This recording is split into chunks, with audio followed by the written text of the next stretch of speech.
Hey, this is Jeff with Eternity Shore, and this is another episode on my playlist, New to Boating. So let's say you're interested in getting a boat. You want to start that process. The first question you need to ask yourself is, what kind of boat should I get? So that's what we're going to cover today.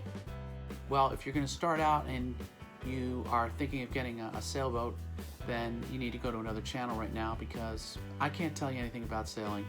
I'm a powerboat guy. So if you are interested in a powerboat, then hang with me and I'll walk you through some questions that may be good for you to ask yourself. The first question you're going to want to ask is, what do you want the boat for? What is your primary use for the boat? Are you going to be fishing? If so, that's going to dictate the kind of boat that you're going to want to have if you are going to spend most of your time fishing. Are you going to spend most of your time just cruising? Maybe not fishing, but you want to go to visit different places. You want to have access to different marinas potentially. You want to get out, you want to explore land. If you're going to cruise, that would be a different kind of boat potentially that you want to ask yourself if that's what you want.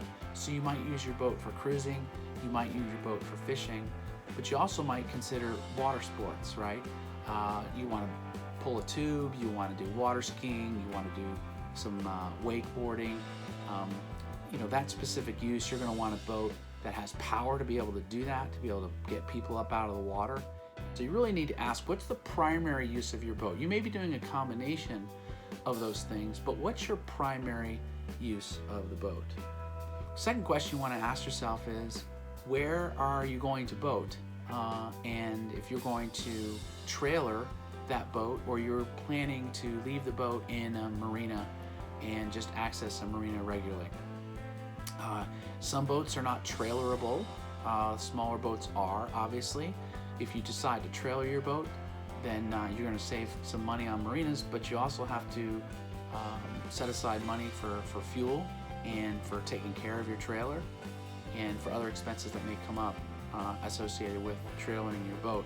Can you put your boat at the side of your house, or is there a place you can park your boat nearby? Maybe you live in a housing development that won't let you do that. So you're going to need to find out, if you're going to trailer your boat, where you can actually store your boat.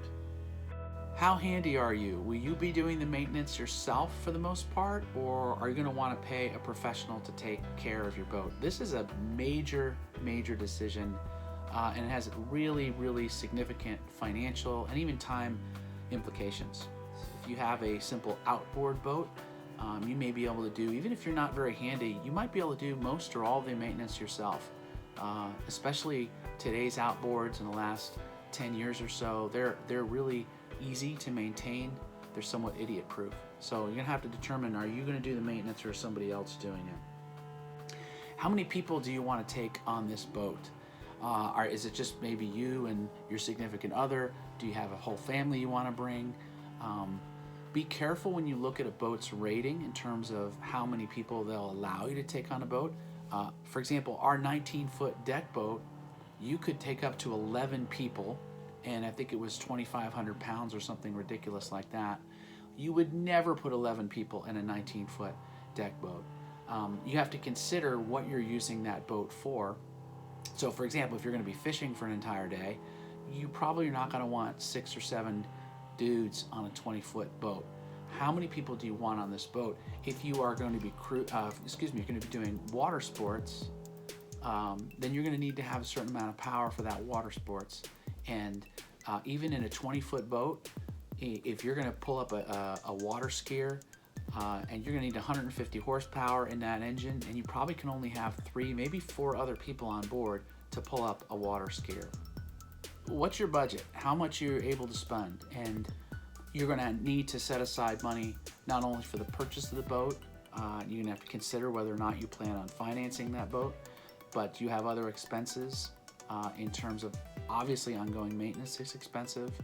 Are you going to be trailering that boat?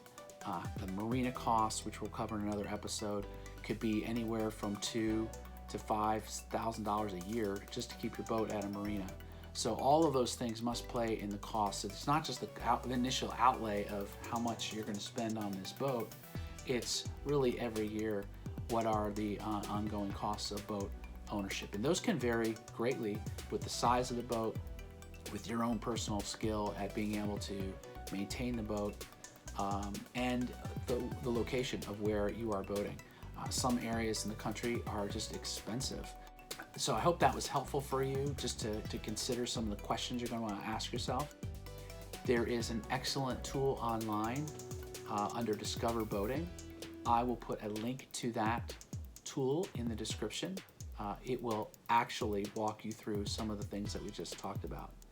So those are the considerations that you're going to want to think about when you think about whether or not you're going to buy a boat.